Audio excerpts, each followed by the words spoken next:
Ndabaramukije abandi ndabahaye mwiriwe bivanye n'aho muherereye. N'iteka n'umunezero ntangere vyo gusubira kubana namwe mwe banywanyi mukurikira imboneshakure yacu ari nayo yanyu Shiramatsiko TV.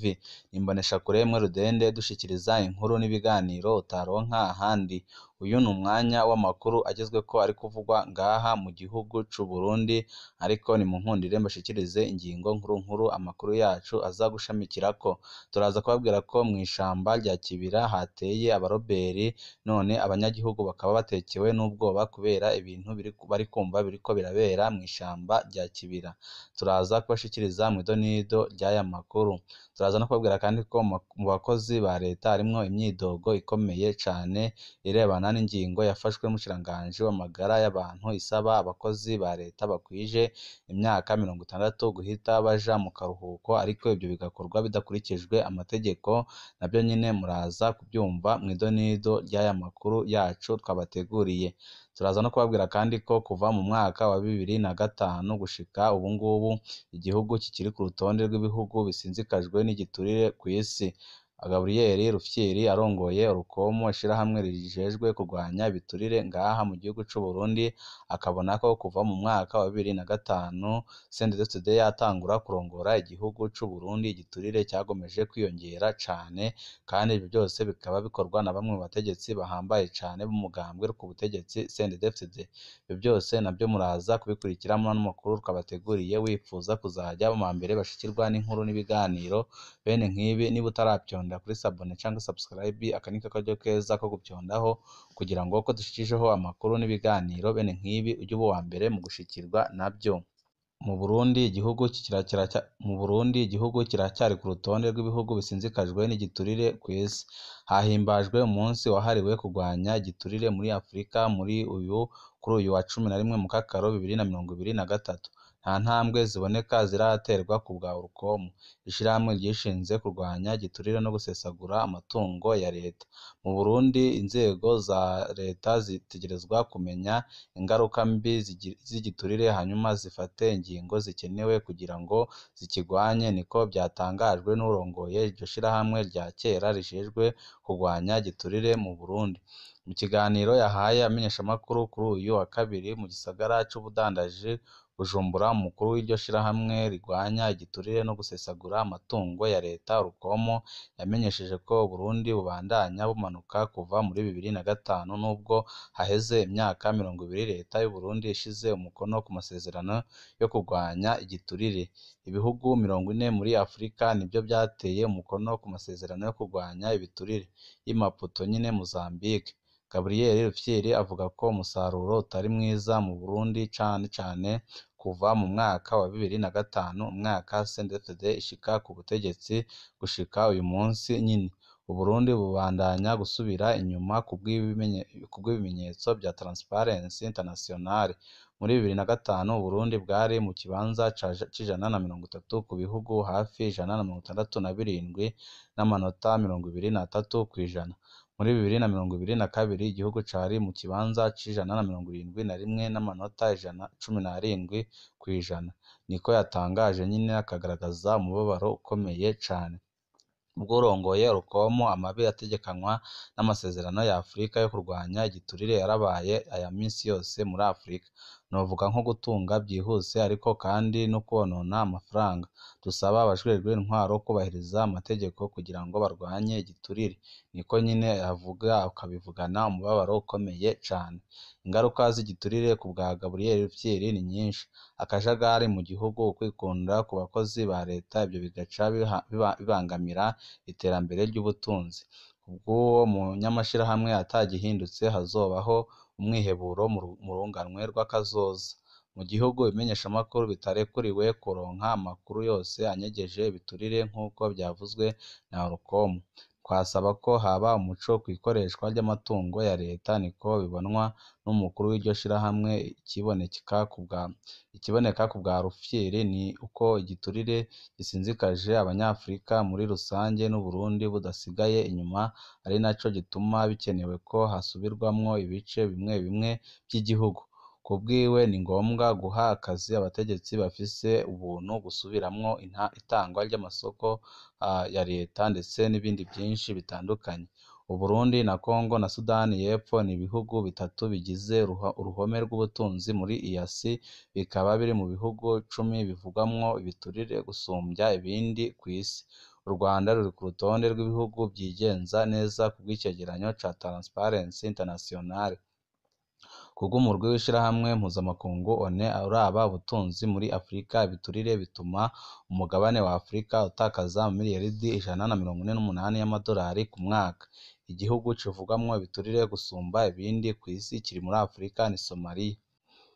Amakuru yacu tabandanirize kuri ino nkuru nanone iriko iravugwa ngaha mu ntara ya Rumonge y'umubabaro, aho hari umugore yahagaritswe kubera yacumise umugabo wiwe. Hari umugore w'imyaka iri muri 30 yahagaritswe n'igipolisi mu gisagara ca Rumonge ku musozi wa Mugomero mu bumanuko bushira uburengero bw'Uburundi. Amakuru ava mu bajejwe intwaro avuga ko uwo mugore azira kuba yacumise umugabo wiwe. Ibyo bapfa bikaba ari ibijanye n'urugo bubatse, nk'uko bivugwa n'abanyagihugu bavuganye n'abamenyeshamakuru bacu. Uwagiriwe nabi yaciye ajanwa ku bitaro by'iyo ntara. Ibyo bikaba byabaye mw'ijoro ryo kuwa Mungu nyine. Uwo mugabo yari abanye nabi n'umugore wiwe, yari ahejeje guhana abana igihe yaca akomeretswa n'umugore wiwe. Umugore apfungiwe mu gasho k'igipolisi cy'aho ngaho. Mbere yuko tubashikiriza ya nkuru ijanye n'abaroberi bateye mw'ishamba rya Kibira none abanyagihugu bakaba batekewe n'ubwoba, tubanze tubashikirize iyi nkuru irabana n'imyidogo iri mu bakozi ba leta, aho abakozi ba leta ntibemera gushirwa mu zabukuru ku ngufu ku myaka 60. Amasendika y'abigisha n'abakorera mu gisata c'ubuvuzi bariyamiriza ingingo yo kurungika abakozi ba leta mu karuhuko k'izabukuru ku myaka 60. Babona ko ari ukwirukanwa hadakurikijwe amategeko. Basaba ifutwa ry'iyo ngingo. Ikete ry'umushikiranganji w'amagara y'abantu ryo kuwa 29 Ruheshi rimenyesha abakozi bo mu gisata c'amagara y'abantu ko bategerezwa kuja mu karuhuko k'izabukuru kubera imyaka kuwa 30 Ruheshi uwo mwaka turimwo nyine. Mw'itangazo ryo kuwa 4 Mukakaro, urunani rw'amasendika akorera mu gisata c'amagara y'abantu ruramenyesha ko iyo ngingo ihonyanga amategeko y'igihugu na mpuzamakungu avuga ko umwaka wo kuja mu zabukuru ari ku myaka 65, rugasaba ifutwa ry'iyo ngingo. FNSS irababazwa no kubona umushikiranganji abajejwe ashira mu ngiro ingingo ya leta atansiguro canke kugabisha abanje gukora. FNSS isaba leta guhagarika iyo ngingo idakurikije amategeko. Mu bisanzwe mu kurungika mu karuhuko k'izabukuru bitegerezwa gutangazwa n'imiburiburi umwaka umwe imbere yaho, niko bishimangirwa na Meranse Hakizimana arongoye urwo runani. Arababazwa n'ukuntu iyo ngingo yatangajwe mu kivunga atakete rya buri muntu ryandikiwe abakozi ba leta biraba. Ni nk'uko boba ari abasuma, inkozi z'ikibi zo kwirukana mu kazi kugira ngo ntibaduze abandi. Niko uwo arongoye sendika bandanya asigura. Abigisha nabo nyene bari mu mabaro ukomeye cane. Ni nako bimeze mu runani rw'amasendika y'abigisha. Dufise abigisha hafi 2937 bazoja mu zabukuru. Ikibabaje nuko muri bo hari abatari bwashikane iyo myaka. Niko Emmanuel Mashadiri, icegera c'urongoye sendika y'abigisha agaragaza umubabaro. Arababazwa nuko hari abakozi ba leta bari bafashe amadeni mu mabanki batazi ko bigiye guhinduka. Urunani rw'amasendika mu Burundi rurahamagarira leta kubahiriza amategeko ahari. Urongoye iyo sendika Celestine Nsavyimana amenyesha ko umurwi w'igihugu ujejwe ibiganiro utegerezwa gufata mu minwe ico kibazo mu kwirinda akarenganyo gashobora gukorwa ku buzima bw'abakozi ba leta bivuye kuri iyo ngingo yuzuyemwo utunenge twinshi. Ikete ryavuye mu biro vy'umushikiranganji wa mbere Gervais Ndirakobuca ryemeza riti iyo ngingo ni ntabanduka. N'abakozi ba leta bari banditse amakete yo gusaba kongerwa imyaka yo gukora imbere y'iyo ngingo ibasaba vyoba bikaba vyari vyemewe bazokwangirwa. Niko inama shikiranganji yabivuze nyine, ikavuga ko nabo nyine bazangirwa. Amakuru yacu tuyasozerere kuri ino nkuru nyine twari twababwiye ariko iravugwa mu ntara c'Ibitoke aho abaroberi bitwaje ibigwanisho bateye nyine mu kibira. Abantu 5 bitwaje ibigwanisho b'Abanyarwanda barishwe mu ntambara zabahuje n'abasirikare b'u Burundi mu kibira. Umuhindo w'ibikoho bikomakomeye warumvikanye kuva ku munsi wa gatanu uheze mw'ishamba cimeza rya Kibira ku mitumba ya Gasenyi, Bagafumbeteti muri komine Mabayi mu ntara c'Ibitoke buraruko bushira uburengero bw'u Burundi. Ubwo abasirikare bacumbitse muri iryo kibira abaroberi 5 b'Abanyarwanda barishwe. Abanyagihugu begereye iyo mitumba bavuga ko bafise ubwoba, basaba ko umutekano ucungerwa gusumba. Intwazangabo nkuru ijejwe ibikorwa vya gisirikare mu makomine ya Mabayi na Bukinanyana irahumuriza ikavuga ko umutekano ukwiye. Ubw'amasoko mu by'umutekano mu gihe bariko barakizura mu kibira, abasirikare b'u Burundi baruguruye umuriro ku murwi w'abantu bitwaje ibigwanisho wimba ubutare mu kinyegero mu kibira. 5 muri bo barishwe abandi 4 barakomeretswa cane. Abo bakomeretse baramenyekanye ni abantu bitwaje ibigwanisho bavuga Ikinyarwanda bamaze imyaka myinshi bacumbitse muri ako gace nyine, bahambwe muri iryo shamba kuri uyu wa mbere. Abakomeretse bariko baravurirwa muri bimwe mu bitaro vy'i Bujumbura, umurwa mukuru w'ubudandaji. Hagati y'umuhingamo wo kuri uyu wa mbere ikiziga c'umusirikare w'u Burundi caratowe muri ico kibanza nyine hamwe n'abandi basirikare 2 bakomeretse baciye bajanwa i Bujumbura.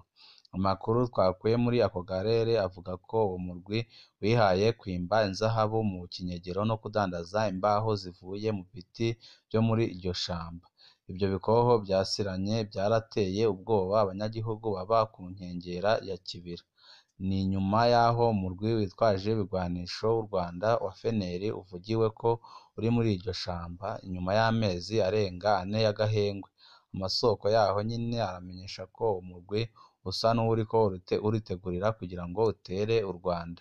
Umwe mu ntwazangabo nkuru ijejwe ibikorwa vya gisirikare irahumuriza abanyagihugu kubwiwe umutekano urakwiye mu makomine ya Mabayi na Bukinanyana, ariko aragabisha ko ata muntu n'umwe yemerewe kwinjira muri iryo shamba no gukorerayo ibikorwa ivyo ari vyo byose kuko yohava yitiranwa n'abantu bitwaje ibigwanisho. Abanywanyi bacu ni ngaha duce dusozerera amakuru twari twabateguriye, wipfuza kuzaja aba mu mbere bashikirwa n'inkuru n'ibiganiro bene nk'ibi, ico usabwa nta kindi niba utaravyonda kuri sabone aka niko karyo keza ko guvyondaho kugira ngo ko dushikijeho amakuru n'ibiganiro bene nk'ibi uje uba uwa mbere mu gushikirwa navyo. Ibihe vyiza nivyo ndabipfurije.